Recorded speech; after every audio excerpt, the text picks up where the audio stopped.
Guys, I've got a secret for you today. A very big secret. Nobody knows this, but keep it hush.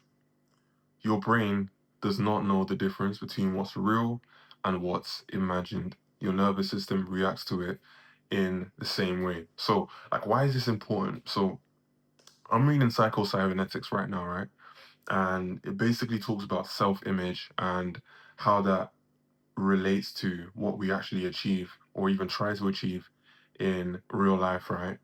And one thing you need to understand is, in terms of humans, what actually makes us special compared to other animals is we have an imagination, right? We can imagine stuff. Somewhere down the line, we, as Homo sapiens, we had a mutation in our brains, and we were able to come up with things that didn't exist. We were able to imagine stuff. Now, they believe that Neanderthals didn't have this, but us as Homo sapiens, we did. And that's what makes us different, right? We can imagine things. Now, how do you use this to change and shape your reality? So, with your imagination, right, and your self image, it's literally just a collection of memories, self beliefs, but they're shaped by things that happened to you when you were younger, the way you see yourself in relation to the world. And psycho-cybernetics basically talks about how to change your self image using positive imagination in order to increase what you actually think is possible because you're actually imagining yourself achieving all the things you ever dreamed of achieving, right? And then you see yourself in terms of your self image as, oh shit, I'm actually someone that can do that because the nervous system can actually recall you doing that, right? Since you actually took the time to imagine it. Now, we either use our imagination creatively or destructively, right? There's no neutral setting. We all have an imagination. A lot of the time, people use it to go to the worst case possible scenario. So you'll start thinking about what happens if X, Y, Z goes wrong. I'm a failure. This is not going to work. And it leads to overthinking, right? This is where a lot of people fall down this path. We all have imagination and we're all using it. So that's an example of using it destructively. But using it creatively is you actually picturing yourself achieving these crazy feats, achieving what you set yourself out to be, being the person who you want to be. And when you imagine things like this super, super vividly, you actually are able to see yourself as that person and it changes your self image as well. And this is not just like something that's been set out of thin air. Golfers use this all the time. They imagine themselves taking the shot, and then it actually increases their ability on the field, right? Napoleon, he used to imagine himself as a soldier before he ever stepped on the battlefield, right?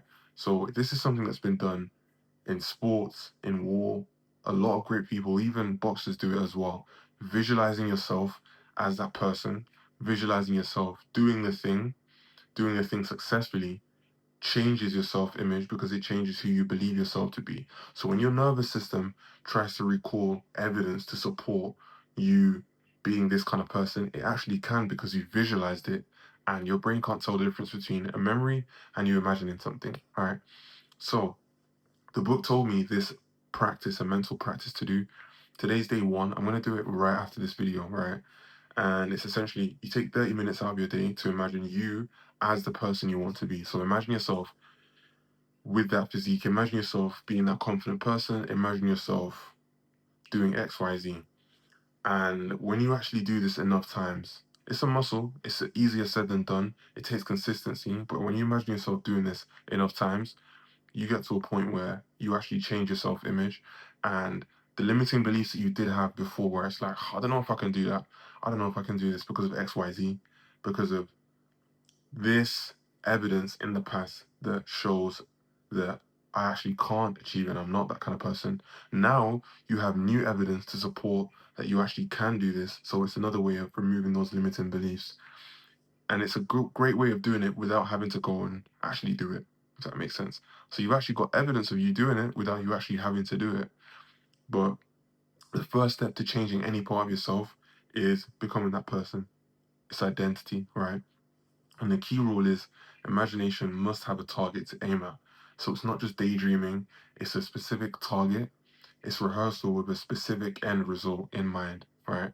And then when you do this enough times, your subconscious mind, like it works away, seeing how it can do X, Y, Z. And it's kind of the filter that you see life through, right?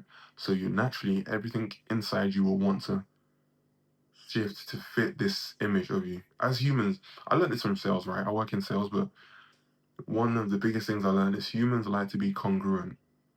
So if you get to a point where you see yourself as this kind of person, you're gonna want to do everything within your power to prove to yourself that you are that kind of person, because you want to be congruent. You want to know that I am who I say I am.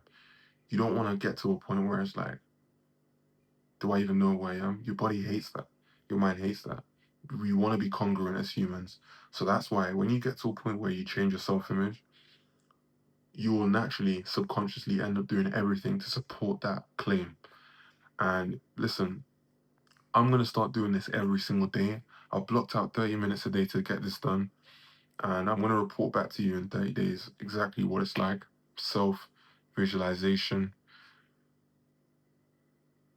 Catch you in tomorrow's video.